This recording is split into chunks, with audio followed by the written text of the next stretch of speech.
Bonjour à tous et bienvenue dans le podcast 6. Aujourd'hui, on a de la chance, on accueille Aymeric qui est consultant chez Prévent6 et on va un petit peu discuter de son métier, de son rôle au sein de notre entreprise et de voir comment il travaille chez nos clients. Bonjour à tous, merci pour l'accueil sur ce podcast. Sur ce podcast. Sur ce podcast, donc avec grand content plaisir. de vous parler de mon métier, de vous raconter un peu comment ça se passe et comment ça s'organise, quoi. Super. Bonjour d'ailleurs, bonjour à moi aussi, bonjour à tous. Avant de commencer, tu vas te présenter un peu, savoir qui tu es. Nous on te connaît très bien, mais peut-être que nos internautes ne te connaissent pas. Donc dis-nous qui tu es. Aymeric, 33 ans, ça fait 2 ans depuis quelques jours là que je suis chez Prévent6. Ouais. Bon anniversaire. Ouais, merci. Fausse bougie. Du coup, parcours classique dans la qualité, orienté QHSE au fur et à mesure des expériences, et j'ai intégré Prévent6 en tant que consultant HSE du coup pour effectuer les audits en distanciel et en présentiel pour réaliser les documents uniques, les plans d'action et PAP et Pacte. Ok, donc toi tu fais que les documents uniques?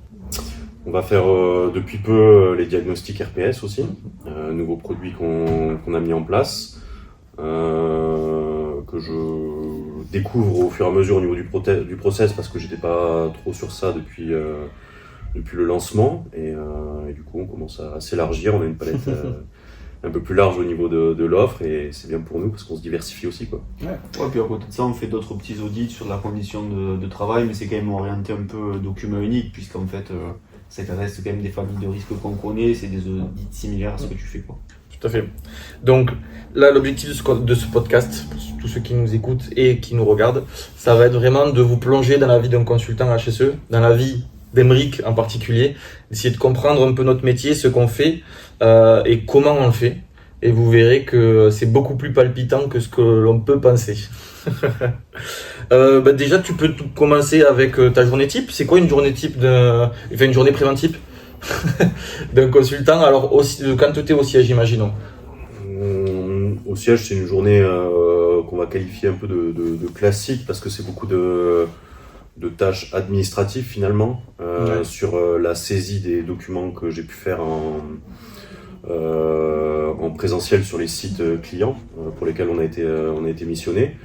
Donc c'est la rédaction en fait de la prise de notes que j'ai pu faire sur place, alimentée par des photos pour apporter du factuel. On a des délais qui sont définis à travers les devis sur la réalisation des documents uniques, donc j'adapte la charge de travail en fonction du délai défini. Globalement, c'est une journée qui est bien remplie parce que on a certes la saisie, mais après on peut avoir aussi de la rédaction en distanciel. Parce que, comme je le disais dans la présentation, on peut être sur site ou au bureau pour réaliser les documents uniques.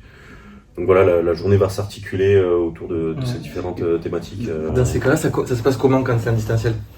Quand c'est en distanciel, en fait, c'est une prise de rendez-vous avec un client. On définit ça avec Franck au niveau du commerce. Sur une prise de rendez-vous, on définit en fonction de la taille de l'entreprise un délai de réunion qu'on va mettre en place avec le client et différents employés de la structure, de façon à ce qu'on ait un peu une vision globale. Généralement, on aime bien avoir 2-3 interlocuteurs sur les réunions en fonction de la disponibilité chez le client. Et l'idée, c'est d'avoir entre 1 heure et 2 heures, 2 heures et demie grand maximum avec chaque client pour faire la grille d'audit, pour faire une prise de notes, pour ensuite, moi de mon côté, repartir sur la partie administrative et saisir le document unique, le plan d'action et le PAP et Pacte pour les entreprises concernées. Et que tu complètes aussi avec des photos vidéo, puisque ça, quand même, c'est quelque chose sur lequel on essaie d'être assez vigilant. Les photos vidéo, ouais, c'est une bonne chose parce que ça nous permet en fait d'avoir une immersion en distanciel, ça nous permet d'avoir le contexte de l'entreprise, d'avoir un visuel sur ce que eux ne prennent pas forcément en compte dans leur analyse de risque. Ça peut aller de l'agencement d'un poste informatique à une zone de stockage, à l'utilisation de certains produits. Et en fait, ça nous permet de... Alors, ce qui est important, en fait, et ça, Franck, on le met dans tous nos devis, dans les demandes qu'on fait à nos clients, c'est de les avoir en amont, de façon à ce qu'on soit préparé au contexte de l'entreprise. Parce que lorsqu'on reçoit les photos après, c'est toujours plus compliqué de poser des questions pertinentes aux clients et on a un retour vers eux et donc il y a une perte de temps, d'énergie et accessoirement d'argent dans la structure de la rédaction. Donc on aime avoir les photos vidéo en amont de façon à ce qu'on anticipe la réunion pour avoir déjà une liste de questions qui puisse permettre de faire un entonnoir sur... Tu peux orienter ton audit, quoi. Tout à fait, ouais, tout à fait. Encore faut-il que les photos soient de bonne qualité. Oui, on a... On a un super tutoriel. On a un super tutoriel pour prendre des photos. Quand même. Mais justement, ça fait partie de l'amélioration continue qu'on a mis en place parce qu'on s'est aperçu qu'au début, c'était quand même compliqué d'avoir des photos quali. Et du coup, on leur a, par des exemples très bêtes, mais quand on demande de prendre un extincteur en photo, c'est l'environnement de l'extincteur, c'est pas juste l'extincteur avec la goupille, quoi, parce que sinon c'est pas du tout représentatif. Donc c'est une photo large de ce qu'on doit avoir comme information, savoir si c'est obstrué, savoir si il y a son affiche qui indique le numéro de l'extincteur, quel type d'extincteur, etc. Ça marche plutôt bien. De mieux en mieux, de mieux en mieux, parce qu'on accompagne les clients justement à avoir ce retour quali en fait sur ce qu'on attend pour nous être productifs et limiter pour eux le temps d'interaction en distanciel lors des réunions et être plus en autonomie sur la rédaction. Et donc en déplacement, ça va être quoi ta journée type par exemple? On peut parler d'une journée type en fonction de la prestation. Par exemple, si je me déplace pas loin de Toulouse ou sur Toulouse, on parlera de journée, mais plus généralement, on a des déplacements qui sont plus importants. Ouais. On se déplace beaucoup sur Paris généralement. Donc c'est des déplacements qui vont faire 1, 2, 3, 4 jours, ça va dépendre. Donc en général, on arrive la veille, de façon à être opérationnel dès 9h chez le client à la date de l'intervention. La journée type, déjà, ça commence toujours par un café, parce que c'est important de bien démarrer à 9h. Et puis même, c'est un moment informel où on fait connaissance et où on explique un peu la démarche, où on met en confiance le client sur qui on est, quel est notre rôle. Oui, on n'est pas l'inspection du travail, quoi. C'est ça, on n'est pas l'inspection du travail, on n'est pas la médecine du travail, on n'est pas un organisme de certification, donc on n'arrive pas avec une chevrotine pour tirer sur tout le monde, on est vraiment dans une démarche d'accompagnement avec des prises de décision collégiales, de façon à ce que les actions à mener soient réalistes et réalisables. Parce qu'aujourd'hui, il y a une dimension économique, une dimension structurelle, une dimension humaine à prendre en compte. Et si on arrive dans une entreprise en disant votre site, ça va pas du tout, faut casser tous les murs, faut le refaire, acheter un terrain, on est complètement déconnecté. Donc l'idée, c'est de pouvoir prendre des décisions avec les interlocuteurs de façon à ce que le plan d'action soit réalisable dans un délai requis. Correct, ouais, c'est d'ailleurs ce qu'on met en avant nous au commerce et même avec le client. C'est vrai que c'est quelque chose qu'on fait, je pense bien, puisqu'on n'a que des bons retours sur ça, de proposer des actions qui sont logiques avec la taille de la structure. Comme tu dis, il ne faut pas tout casser pour aller ailleurs, ça n'a aucun sens. Non, et c'est surtout qu'aujourd'hui, la prévention, elle peut s'articuler sur beaucoup de moyens de prévention peu onéreux. L'inspection, la médecine du travail aime beaucoup l'affichage de sensibilisation. Alors il y a toujours le pour et le contre, trop d'affichage tue l'affichage, mais à contrario, aujourd'hui avec des petits stickers, avec des affichages vraiment succincts et très explicites, on affiche un risque comme par exemple le port obligatoire des chaussures de sécurité dans un entrepôt logistique. On met le pictogramme de sécurité en indiquant que le port est obligatoire sur la porte d'entrée. Il n'y a pas de texte, c'est du visuel. Donc le salarié ne peut pas dire je vais dans la zone et je ne le sais pas. C'est affiché sur la porte et un sticker c'est 2 balles. Et aujourd'hui on peut même aller le télécharger sur Google, l'imprimer, c'est des frais généraux, c'est 0. Donc c'est des moyens de prévention qui sont efficaces et peu onéreux. Après on aura la partie formation qui elle générera des coûts. Mais peut être remboursé. Peut être remboursé, tout à fait. Et c'est surtout qu'on aura un délai de réalisation qui sera plus important que de mettre en place un affichage. Par exemple, sur la mise en place d'un affichage, on va le mettre entre 1 et 3 mois, parce que le délai est très réalisable et il n'y a pas de coût. A contrario, une formation manipulation des extincteurs ou habilitation électrique, on la mettra entre 6 mois et 1 an, de façon à ce que l'entreprise puisse gérer ses budgets, définir qui en a besoin, et la mettre en place pour ensuite prenant en compte aussi le délai de réalisation par le prestataire. C'est Oui, ça. Puisque c'est il y a fait. aussi des agendas, même nous, quand demain on intervient, Voilà. on a un certain délai. On peut être réactif, mais il y a bien un sûr. planning qui est déjà fixé en amont et qui permet de planifier dans le temps. Donc c'est ce qu'on essaye de mettre en place au maximum avec nos clients et c'est vraiment apprécié. Enfin, on n'a jamais eu de retour négatif sur la démarche qu'on adopte et surtout la transparence qu'on met dans la démarche à travers les actions qu'on va mettre en place. Il n'y a pas de surprise quand il y a la restitution du document unique. Aujourd'hui, Là, tu as dit quelque chose d'intéressant, parce que ça peut être aussi une de nos forces et une des différences qu'on applique en fonction peut-être des autres entreprises ou des autres façons de faire un document unique. Et d'après toi, qu'est-ce qui fait est-ce qu'il y a d'autres différences entre notre travail et peut-être des travails quand tu vas dans une entreprise et qu'il y a déjà des documents uniques qui sont mis en place, alors que ça soit mis en interne ou fait par des personnes extérieures, mais c'est souvent ils sont un peu vieux, un peu obsolètes. déjà, moi, je pense que, pour moi, la priorité, c'est vraiment ce que je disais en amont quand on prend le café sur le moment informel. C'est de présenter notre méthode de travail, de dire qu'aujourd'hui, nous, on n'est vraiment pas des estampillés police, on est vraiment là dans une démarche d'accompagnement. Donc l'idée, c'est de rencontrer tout le monde, d'échanger et de promouvoir cette culture de la santé-sécurité au travail à travers la démarche qu'on adopte et montrer que l'idée, c'est on vous accompagne. On vous accompagne, on ne vous flique pas. Aujourd'hui, c'est pas tu fais mal, c'est tu peux mieux faire. Tu peux faire différemment, tu peux faire de manière sécurité. C'est beau. C'est vrai, bon, tu fais pas quoi tu devis. J'ai une chaîne Mindset sur YouTube, Mich Mentor. Non mais voilà, c'est vraiment cette première partie-là où on se présente et on explique que nous on est vraiment dans une démarche smart et d'accompagnement. Et quand on voit la différence quand j'analyse les documents uniques qui avaient été faits en amont, il y aura deux types, comme tu le disais, c'est ceux qui sont faits en interne et ceux qui sont faits par d'autres prestataires. Déjà, on a une méthode de travail qui est différente, parce que c'est pas une méthode fixe et universelle. On a défini notre propre méthode de travail avec notre propre système de cotation. Donc déjà, on n'a pas la même base et le même aspect de rédaction. Nous, on s'est orienté sur quelque chose de beaucoup plus intuitif, de quelque chose de beaucoup plus compréhensible, avec des notes déjà qui parlent beaucoup plus. Parce qu'aujourd'hui, quand on dit à quelqu'un qu'on a un risque qui va être, par exemple, en rouge parce qu'il est significatif, et qu'on a une note de, je dis une bêtise, mais de 2,98, 2,98, ça va parler à quelqu'un qui aime les maths, mais un 3, c'est quand même beaucoup mieux. Parce que si dans la même catégorie, on a 2,98, 2,72, on met 2,5 ou 3, parce que c'est des chiffres qui parlent à tout le monde. Donc déjà, cette petite subtilité fait que ça peut parler à toute l'entreprise. Ça peut parler à celui qui adore les maths comme celui qui est fâché avec. Et surtout qu'on a quand même vachement simplifié le calcul, même si on a gardé les critères de base.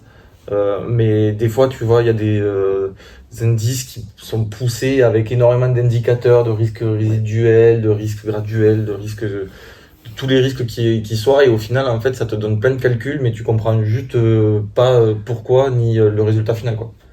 Donc ça sert pas à grand chose au final de faire beaucoup de choses pour impressionner, mais pour que personne ne comprenne. Non, parce que la démarche, elle doit être simple, efficace et intuitive, en fait. C'est ça. Donc, Quand les calculs sont trop complexes, comme ça, alors du coup, moi qui suis pas HSE, c'est comme ça que je le vois. C'est sans doute très bien pour les HSE et les personnes qui savent le lire, mais le but d'un document unique, c'est aussi de protéger le salarié et de prendre conscience de certains risques. Quand je reçois là, des documents uniques anciens ou pas d'ailleurs, pour voir si on peut le reprendre, ainsi de suite, et qu'il y a 15 ou 16 cases sur la même ligne de risque, avec de la probabilité, des virgules, des multiplications, des trucs hyper complexes. On a des multiplications aussi. Non mais oui, mais je veux dire, quand t'as tout ça qui est cumulé, en fait, tu sais même pas quel est l'indice de risque final. Alors ouais, il y a un truc, comme tu disais, on finit en 0.98, 0.72, et en fait, c'est pas clair. Pourquoi ? Parce que généralement, quand on a ces, entre guillemets, anciennes méthodes, on a aussi des descriptions d'actions à faire ou des descriptions de risques qui vont être hyper normalisées, hyper normées, avec une référence à un article de loi. Alors qu'en soi, moi je préfère qu'on me dise porte tes chaussures de sécurité. Plutôt que me dire par rapport à la loi. Non, c'est sûr que de toute façon, mettre des articles, ça va intéresser certaines strates de l'entreprise, mais le salarié classique qui, par exemple, est en logistique, sur 100 salariés, il y en a 2 qui vont aller se renseigner sur qu'est-ce que c'est cette loi. Donc, on perd du temps et de l'énergie. Donc, on peut le mettre en base pour le service RH, la direction, mais après, cette partie-là, il faut qu'elle soit beaucoup plus simplifiée. Et pour rebondir sur les 2 types de documents uniques qu'on peut voir, différents d'une autre, c'est ceux qui vont être réalisés en interne.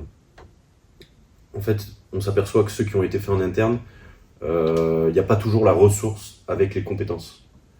Un service QHSE, c'est pas développé dans toutes les entreprises. Il y a des tailles d'entreprises qui le nécessitent, qui l'ont. Le problème, c'est qu'aujourd'hui, pour ces entreprises-là, c'est trouver le temps et l'énergie pour le faire. Quand nous, on est missionné 3 jours sur une entreprise, c'est 21 heures de travail allouées à ça en one shot. Trouver 21 heures pour un service QSE dans une entreprise, alloué qu'à ça, c'est très compliqué. Du coup, en fait, on va planifier dans le temps et le document unique sera jamais fait pour l'année. Donc déjà, on est sur quelque chose qui n'est pas complet parce qu'il n'y a pas le temps et la ressource. Ouais. Il y a une perte de temps aussi parce qu'à chaque fois, il y a des choses qui se modifient et du coup, des choses qu'on a fait précédemment, il faut les reprendre pour remodifier. Donc c'est vrai que c'est un peu complexe. Donc c'est important d'avoir cette ressource en interne quand on peut le faire. Ouais. Et le bémol, et on en discute beaucoup avec les clients, c'est que lorsqu'on se balade, parce qu'on commence toujours par la prestation, en fait, c'est une visite du site. On commence toujours par une visite du site avec l'analyse des registres de sécurité, des carnets de maintenance, etc. Et ça permet d'avoir le contexte et de voir un peu qu'est-ce qui est mis en place au niveau sécurité dans l'entreprise. Et on s'aperçoit avec le client, quand on se balade, que ils ont des œillères au bout d'un moment.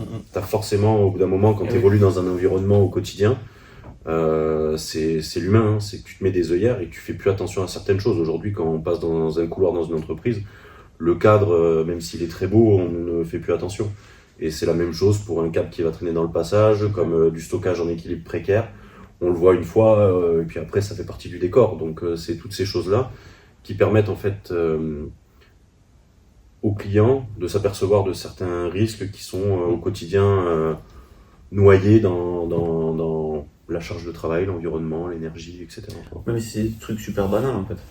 Il y a des risques, en fait, qui sont vraiment très courants, classiques, universels dans toutes les entreprises, mais auxquels on fait plus attention. Et c'est la même chose quand on est à la maison ou en entreprise. Il y a un accident de travail très fréquent qui est certes minime, mais c'est le client rigole quand on en parle parce qu'ils n'ont pas été confrontés à ça, mais c'est quand à la pause, tout le monde va à la salle de restauration et en fait on discute avec le collègue, on tourne la minuterie du micro-ondes, on met 6 minutes au lieu de 2, on prend le plat, on se brûle. Et en fait, nous, ça paraît bête sur le papier de mettre à disposition des maniques, mais ça évite des accidents de travail bénins, en fait, avec une brûlure idiote, parce que en fait, on était dans un mood où on parle d'autre chose, on fait pas attention, et ça, c'est des petits trucs du quotidien qui peuvent arriver à la maison, comme en entreprise. Surtout l'administratif, en plus, c'est des choses qu'après on va devoir noter, les accidents bénins, on va devoir le noter, on va devoir le signaler, tout ça. Tout à fait, ouais. Pour pas grand chose, donc si on peut se l'éviter. Et en général, à la maison, on a toujours le torchon ou une manique à disposition pour prendre les plats qui sont chauds. Et en entreprise, si c'est pas mis à disposition, on est là, on essaye de jongler avec son plat. Et hop, la soupe. Voilà, sur le t-shirt. Voilà. Je me demandais quasiment tous les jours parce que j'oublie de prendre le torchon ou la manique et je me brûle. Ah ouais, voilà. Non, ouais. Et juste sur ce sujet, moi je voulais revenir sur un point, parce que c'est vrai qu'on en parle beaucoup. C'est souvent, alors je sais pas si toi tu as le retour plus client, mais on dit oui, j'ai déjà un document unique, la médecine du travail, ils m'ont fait quelque chose, ils sont venus me faire le document unique. Ce n'est pas, je m'adresse à vous, ce n'est pas le document unique, c'est la fiche d'entreprise. C'est pas pareil. Alors bien sûr, la médecine du travail fait des documents uniques, mais la plupart du temps, la plupart des gens confondent le document unique et la fiche entreprise. La fiche entreprise, ça retranscrit des risques, mais ça ne les évalue pas, ça ne met pas en place de plan d'action, il n'y a pas d'hierarchisation des risques, tout ça. Donc voilà, une fiche d'entreprise n'est pas égale à être réglementairement parlant aux normes avec le document unique. Oui. Voilà. Je suis petit coup de gueule, ça va passer à la radio. C'est pertinent. Est-ce qu'on parlait de fiche d'entreprise, il y a des médecins du travail qui vont pouvoir donner comment on peut dire, un template de document unique, enfin un fichier qui permet de rédiger son document. Alors, par contre, en cas client, ce que j'ai déjà vu, c'est oui, je l'ai. Ah oui, mais il faut le remplir. Ah bon, c'est pas faire. Ah, bah, oui, c'est pour ça que vous nous appelez. C'est bon. Donc, ouais, J'ai le document, mais il est pas rempli. Et oui, ça arrive, ça. Non, tout à fait. Eh ben, parfait, on va passer à un petit truc très sympa. Ah oui. On va demander à notre cher Émeric des petites anecdotes. Alors, première anecdote, c'est tes meilleurs prestats. Enfin, ta meilleure prestation. Quelle est à ce jour, si tu as un bon souvenir, ta meilleure prestation que tu fais? Meilleure presta, oui, bien sûr, j'en ai une en tête. C'est chez Ducasse. Ah oui. Lucas qui est un restaurateur étoilé. On est intervenu sur l'ensemble de ses restaurants parisiens et à Nice. Et à chaque fois, c'était des belles expériences parce que c'est le domaine, l'univers du luxe, c'est très normé, beaucoup de procédures, donc une bonne maîtrise des risques. Ouais. De très bons interlocuteurs sur place. Avec une réelle orientation sur la sécurité. Donc ça, c'était vraiment du plaisir. Et puis après, il y a l'invitation du client à prendre un petit moment de calme le midi, quoi. Donc on profite un petit peu des bons produits concoctés par les chefs, que ce soit au château de Versailles, que ce soit Air France La Première, que ce soit à Benoît Paris, qui est son restaurant institutionnel, ou sur la Côte d'Azur, face à la mer, quoi. C'est plutôt pas mal. On va pas se plaindre. On va pas se plaindre de pouvoir vivre des beaux moments comme ça. Il n'y a pas que ça. J'ai eu de très bonnes expériences avec beaucoup de clients, mais celle-là, elle est notoire. Ouais. Ouais. C'est cool. Et d'ailleurs, Air France La Première, il t'attend. Il m'a dit que le responsable, du coup, il t'attend, il s'est très bien entendu avec toi et il veut remanger avec toi. Ouais, on avait vécu un bon moment. T'as un autre repas, ça y est. On avait vécu un moment. Allez, maintenant du tout au tout. Et du coup, t'as eu la meilleure. Est-ce que t'as des pires prestats? Des trucs où vraiment... Ouais. Je dirais pas des durs. Je dirais pas des pires prestats, c'est plus être confronté à des situations où tu te dis c'est lunaire. Et comment ça se fait que ça existe, ça? J'ai plusieurs exemples. On a retrouvé quelqu'un dans une chambre froide enfermé parce que la chambre froide était prise en glace. Donc le coup de poing, le bouton d'alerte en fait pour dire qu'on est enfermé à l'intérieur était pris en glace, donc on ne pouvait pas appuyer dessus. En fait, c'est en faisant l'audit qu'on a sorti le gars. Donc on a bien fait d'y passer à ce moment-là. Au bout de 10 minutes, il avait froid. Au bout d'une heure, il serait cryogénisé, le mec. Il était équipé quand même ou pas du tout? Et non. Ah ouais, en plus. Non, parce que c'est des missions en fait. T'arrives au bon moment. En fait, c'est de la mission discontinue. Le mec fait un aller-retour, va chercher sa cam et ressort. Donc c'est pas. Pour eux, ils partent du principe qu'il n'y a pas besoin d'une polaire, de gants. Et là, on a un très bon exemple que du coup, si. Et en fait, le risque zéro n'existe pas. Donc, le plan d'action a été simple. C'est déjà imposer le port des équipements et ensuite effectuer une veille pour effectuer le dégivrage de la chambre froide. Pour ne plus se retrouver dans cette situation où on ne peut pas utiliser le système d'arrêt d'urgence. Ça, c'est quand même D'alerte, pour le coup. Ouais. Ça, c'est quand même. Donc, il y avait ça. Je me suis retrouvé dans une entreprise d'agroalimentaire avec quelqu'un qui était... c'était 2 services techniques en train de travailler en hauteur. Donc engin de levage, 2 pales. Donc le mec avait un pied sur chaque pale, à 3 mètres du sol. Pour se protéger la tête, il avait une charlotte. Donc, pas de super efficace, pas de harnais, rien de tout ça. Et il était vraiment dans la zone de passage des employés. Donc on s'est retrouvé avec une coactivité hyper importante et avec un risque d'accident énorme. Donc là, notre méthode de travail, nous, c'est on travaille avec les photos vidéo, comme on le disait. Donc là, en fait, c'était une bonne situation pour montrer tout ce qu'il fallait pas faire. Et je me baladais avec le directeur général de l'entreprise pour la visite du site. Et comme je le disais au début, on n'est pas des flics, donc on n'est pas là à incriminer en disant il faut qu'il descende, il faut qu'il arrête tout, on coupe là. Non, c'est... Bon, là, on fait arrêter la chose, certes, parce qu'il n'y a rien qui va. Mais du coup, on aura du factuel avec les photos pour dire pas de casque, pas de harnais, pas d'échafaudage mobile ou fixe, pas de nacelle pour travailler en hauteur. Donc voilà, c'est toute cette analyse de risque qu'il faut mettre en place. Et après, nous, les gars, ils font ce qu'ils veulent. S'ils veulent se mettre dans des situations hyper risquées, nous, notre objectif, c'est de signaler aux gens concernés, de dire, ça, par exemple, tu prends un risque. Si tu souhaites le prendre, tu fais ce que tu veux, mais c'est noté, l'entreprise est au courant, toi, tu es au courant. Tout le monde sait qu'il y a un problème. Et après, ils sont grands. Tu veux faire de l'alpinisme et monter le Mont Blanc, tu vas en tongs, ça t'appartient. Ah, exactement. Il y a juste que 3 fois au pied, quoi. Après, l'entreprise, quand même, il y a un minimum, il y a des règles. Si la personne elle respecte pas les règles, elle se fait taper sur les doigts. Bon, après, c'est l'employeur qui décide. Exactement. Nous, on n'est pas l'employeur, on n'est pas l'inspection. Nous, on est là en tant que conseil. Ah oui, bien sûr, mais c'est bien d'expliquer la chose à la personne. Oui, c'est pour ça. Non, c'est pour ça, on explique. Mais après, nous, si vous voulez continuer à faire ça. Est-ce qu'il avait les chaussures de sécurité? Ils avaient au moins leurs chaussures de sécurité. Mais c'est parfait, alors pourquoi on se plaint? Il y a du bon. T'as une petite anecdote encore ou pas? Petite anecdote. Je sais pas ce que j'ai. Après, de manière générale, quand il y a une presta qui se passe un peu moins bien, c'est souvent des problèmes organisationnels ou qui t'ont oublié ou des choses comme ça. Quoi. Oui, voilà. Ça peut arriver. Tout à fait. On a déjà été confronté à des devis qui étaient un peu bancals parce que le client n'avait pas été précis ou très honnête sur la taille de son entreprise. Oui.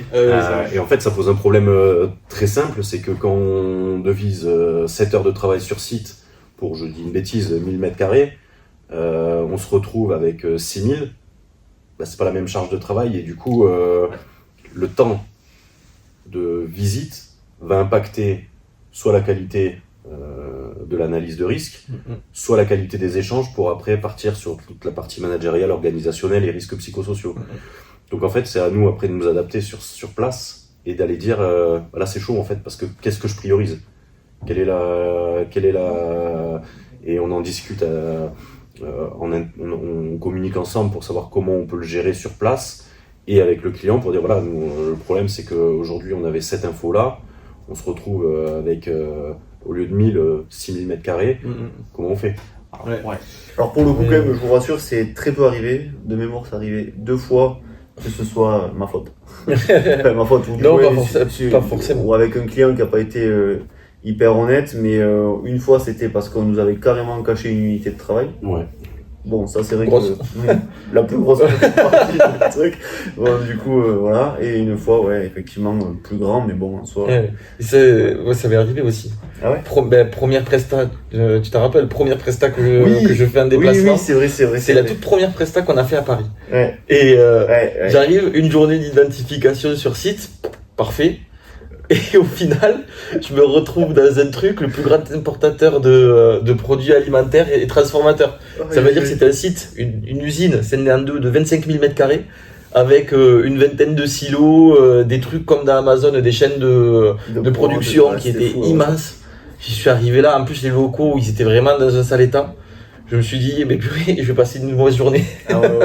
C'était compliqué. Ouais, c'est vrai, c'était le début. Après, voilà, et ça fait partie de l'amélioration continue aussi, nous, quand on va vers le client pour tout à fait. Connaître exactement ce qu'on doit faire sur place. On sait aujourd'hui qu'on on a mis en place une sorte d'entonnoir sur les questions à lui poser pour être sûr que quand on arrive sur place, il y ait plus ou peu de surprises. Oui, maintenant, c'est très processé. Pour le coup, même je pense que ça n'arrivera plus, sauf vraiment si on a un gros mensonge. Mais pour le coup, ça arrive moins parce que déjà, on va sur site faire des devis pour les gros trucs.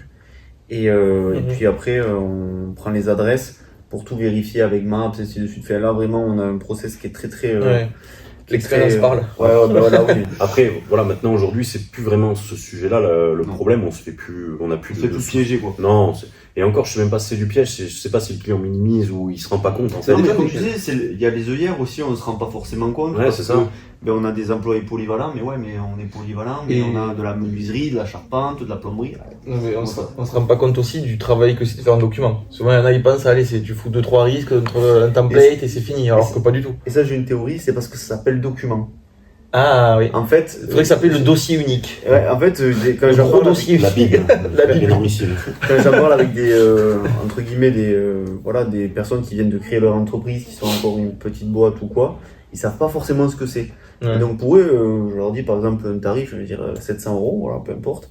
Dire quoi, tout ça pour un document? Ah oui, mais en fait c'est pas un document, on travaille avec 22 familles de risques, on a plus de 200 points de contrôle. Derrière vous avez un dossier qui fait 30-40 pages.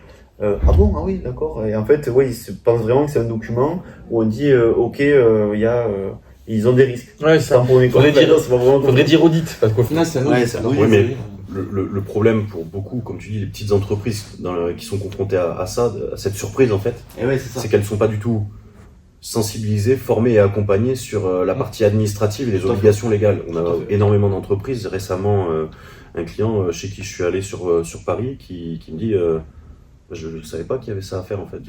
Quand j'ai monté ma boîte, on me l'a pas. Et en fait, c'est mon comptable qui m'a appris que j'étais obligé de le faire. Alors ça c'est l'obligation des comptables, le devoir de conseil. Oui, mais ils le font pas tous en fait. Donc, Après c'est ça le problème. donc en fait, on se retrouve avec des gens qui ne connaissent pas. Et quand on leur dit il faut faire le document unique, les mecs ils vont sur internet mais ils ont des trucs futiles ou très succincts. Je pense qu'il faudrait... Ah, et ça, c'est un truc à créer, ça. Il faudrait créer des documents qu'on envoie à chaque établissement qui s'ouvre, chaque entreprise qui s'ouvre, avec des sortes d'obligations en fonction de certains paliers. Parce que c'est toujours ça. Quand tu as un salarié, tu commences à avoir des obligations. Au-delà de 11 salariés, tu commences à en avoir d'autres, etc. Donc, tu vois, ça serait bien. Il faudrait dire à l'État, s'il vous plaît, l'État, si vous nous écoutez, genre faites ça, comme ça au moins ça simplifie la vie de tout le monde sait quoi faire. Et surtout, les gens ne peuvent pas dire après, je savais pas. Ça, c'est un gros point. Parce que nul ne peut ignorer la loi. C'est ça. Oh là là. T'as vu ça un peu, Stéphane? Elle est belle. Allez, c'est parti, on enchaîne avec la FAQ. Toutou, poum. Je me suis créé un propre. Et merde, on peut pas couper ça au montage, c'est pas grave. Oh non, mais ça c'était génial. Oh là là. Oh, il s'est fait un propre jingle. Ah oui, je me suis fait un Oh là jingle là. maison. Il est beau. Alors, la FAQ des internautes, parce qu'on a des internautes qui sont super et qui nous ont posé des petites questions. Alors, on a sélectionné 3. Ok. Donc, la première question.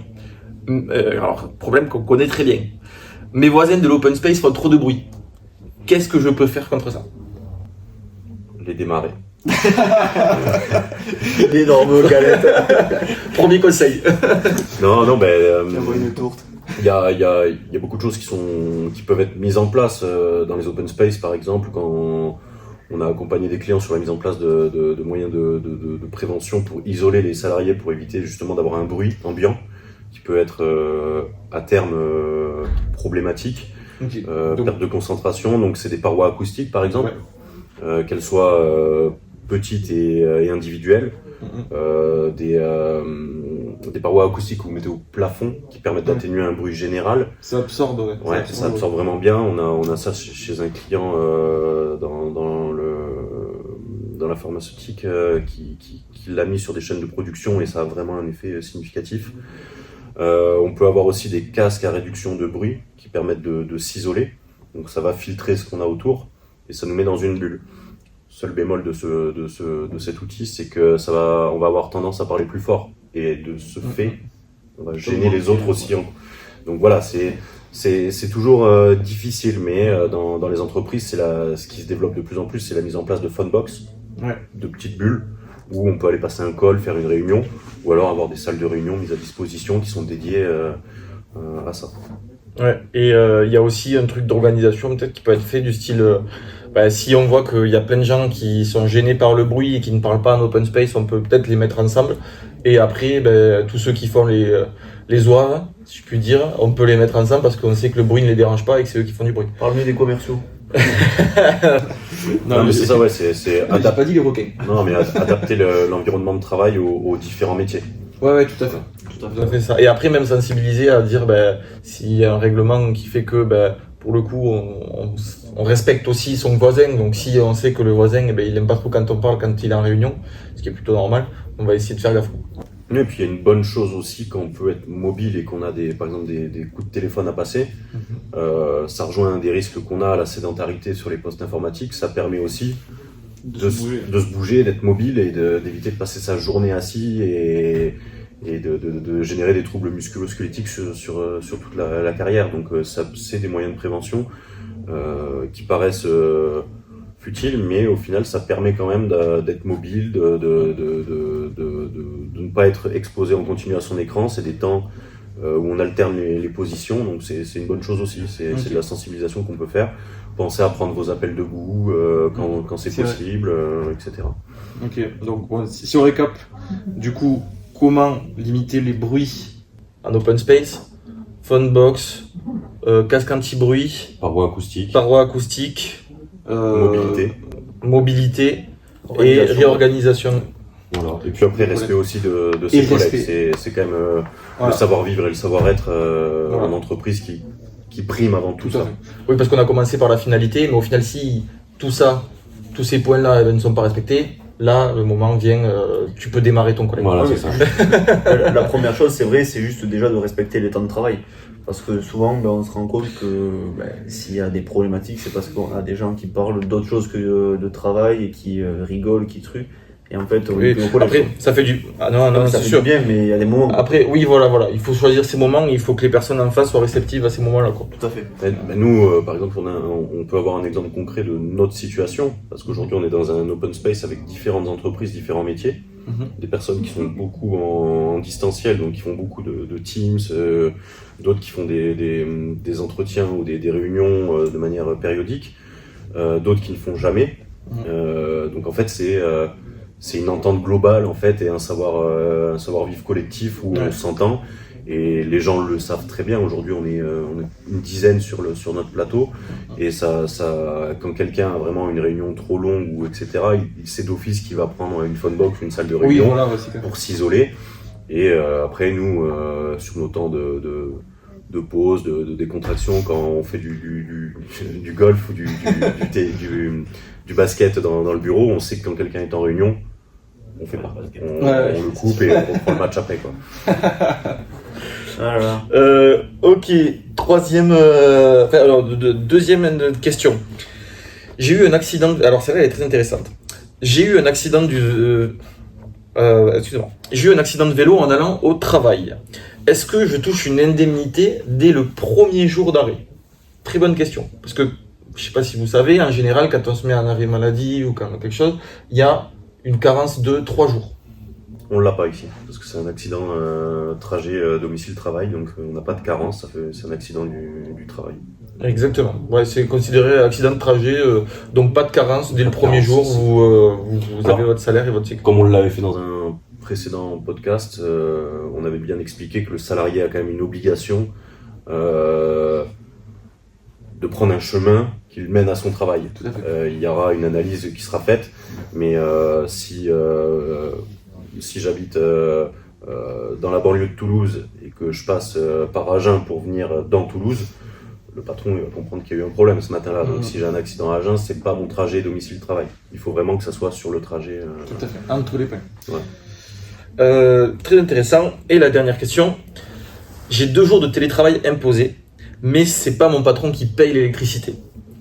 Quels sont mes droits? Belle question. Belle question. Ça, pour le coup... Il y a des accords, des chartes télétravail qui sont rédigées en entreprise. Ça peut être inclus à l'intérieur. Le patron n'a pas d'obligation à payer l'électricité du salarié. Il peut y avoir une compensation, mais c'est quelque chose qui sera défini dans la charte de télétravail et mis en place pour tout le monde. Après, le patron aura son obligation quand même vu qu'il impose que le télétravail aux salariés, il y aura quand même le setup nécessaire et minimum à fournir aux salariés, à savoir des bonnes conditions de travail, une chaise, un écran, peu importe, adapté au métier ou aux missions, mais il n'y a pas d'obligation à ce niveau-là sur la facturation de l'électricité ou l'internet même. Alors Internet, s'il n'y a pas techniquement, il faut que le patron y mette à disposition quand même. Mais après il y a une indemnité. C'est pas obligatoire mais qui peut être mise en place. En fait la plupart du temps elle n'est pas obligatoire mais si elle est demandée elle ne peut pas vraiment être refusée. Sinon voilà. Et dans tous les cas il y a un truc que tu as très bien, c'est que le patron doit mettre en place, la direction doit mettre en place toutes les conditions de travail pour que la personne fasse un bon boulot dans de bonnes conditions chez lui. Et ça c'est une obligation par contre. Il faut que les conditions soient identiques entre le bureau et le télétravail. Sinon, il n'y a pas de télétravail. Donc, à tous nos amis patrons, ayez des locaux éclatés. Exactement. Comme ça, vous dites, vous êtes mieux chez vous, télétravail. Allez, et pas d'indemnité. Tout ça. Bon, venez plus à la cave, c'est fini. Non, après, c'est quand même assez fou. Enfin, il y a eu beaucoup de flou pendant plusieurs années à la suite du Covid sur la mise en place du télétravail dans toutes les entreprises, la législation. Oui, c'est ça. Ça a été très compliqué de C'était mettre très en place. rapide en même temps. Hein. Ça a été imposé. Donc, Ouais, il n'y a ouais. pas eu d'anticipation possible. Ça a été un fait, ça a été une obligation pour pouvoir continuer, poursuivre les activités. Et c'est à partir de là que ça a commencé à se mettre en place dans les entreprises et qu'aujourd'hui, les chartes sur le télétravail, la législation devient de plus en plus précise et c'est une veille qu'il faut avoir en fait pour les entreprises pour être sûr d'être dans les clous. Quoi. Ouais, tout à fait, exactement. Super, eh ben on a fini. Est-ce que tu veux un petit mot de la fin avant le tirer Franck? le tirer Franck. Oh. Ah ouais, Oh, putain, je l'avais pas. Je débarque dans les podcasts. On commence avec des termes techniques. C'est le lancer franc. Là, c'est Franck. Petit mot de la fin, est-ce qu'il y avait quelque chose à dire? Est-ce que déjà ça t'a fait plaisir d'être avec nous? Ouais, c'est un bon moment. Ah, c'est cool d'échanger sur ça, de partager, de montrer un petit peu qui on est et comment on souhaite travailler, comment on travaille surtout, notre méthode et bien faire comprendre qu'aujourd'hui l'analyse de risque en entreprise, quand elle est réalisée par Prévensis, c'est une relation de confiance qui s'installe avec le client, d'échange, et qu'on est vraiment dans une démarche d'accompagnement, une fonction support externe, et qu'on n'est pas du tout dans le registre de la police, de la répression. C'est pas notre travail. Et que si vous voulez faire appel à moi, n'hésitez pas en fait. Je ferai ça avec plaisir que je vienne boire un café et qu'on discutera de tout ça. Quoi. Super. J'adore le café. Et ben parfait, bon ben on va passer au lancer franc. Préparez bien vos questions. On va te briefer parce que je sais même pas si on t'a briefé par rapport à ça. Non. Mais on va tout expliquer. Tu veux dire quelque chose? À de suite. Bon retour parmi nous. Donc on est parti pour le lancer franc. Je rappelle les règles. 3 lancers pour notre participant en chef, qui est d'ailleurs un des détenteurs du record du bureau, un des plus grands joueurs du bureau. Attention. Il va devoir lancer des petites balles dans un panier. La règle est simple, il en met pas, il en met aucun sur les 3. On lui pose une question, n'importe laquelle. Et si lui il en met, il peut nous poser une question. Une balle est égale une question. Donc pour le coup, s'il en met plusieurs, il peut nous poser plusieurs questions. Allez, c'est parti. Ok. Bon, on va s'adapter. Là, c'est le pouvoir de Wembanyama. Allez, Il est trop fort, Wemby. Premier échec. Premier échec. Allez, vas-y, fonce. Allez, Roger. Oh là là là là, la défaillance. Allez, Zizou. Deuxième essai raté. Et troisième, Oh là il nous a là pété là. le panier. Troisième essai raté, malheureusement. Donc voilà. Alors reste bien ici, qu'on te voit dans les caméras. Franck, t'avais une question. Du coup, on peut te poser une question. Ouais, à la limite, on attend. En fait, t'en avais pas à nous poser, du coup, tu t'es dit, je vais louper les 3. J'avais la flemme. Ouais. J'en ai une sympathique. Vas-y. Si tu devais choisir sur toutes les entreprises qui existent, un client chez lequel tu aimerais aller faire une prestation, ce serait qui? Ah ouais. Ton client préféré, qu'on puisse le contacter après avec le podcast. C'est large ça, mais Airbus, parce qu'on est quand même dans la capitale de l'aéronautique, donc ce serait quand même un grand luxe de travailler pour eux, pour nous au niveau du nom, et puis pour la taille de l'entreprise et la qualité de la mission. Après, ils ont un gros service qualité en interne, donc ça sera compliqué. Oui. Mais, Ok, je croyais que tu aurais répondu le FCR, tu vois. non, pas le FC Rostov. Non, Airbus, ouais, ça serait chouette. Ça serait chouette sur Toulouse. Ok. On a déjà fait leur CSE. C'est un premier pas. Oui. C'est la chute du panier en direct. Donc voilà. Oui. Mais je pensais que tu m'aurais dit le Stade Toulousain, tu vois. Ouais, c'est vrai. Non, moi je suis.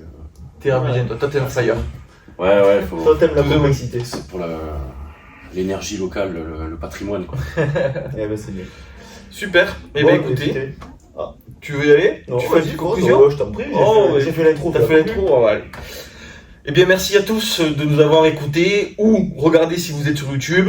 N'oubliez pas, abonnez-vous, likez-nous, suivez-nous sur tous les réseaux qui existent, on est partout. On met les petites clochettes là dans tous les coins, Dans tous les coins.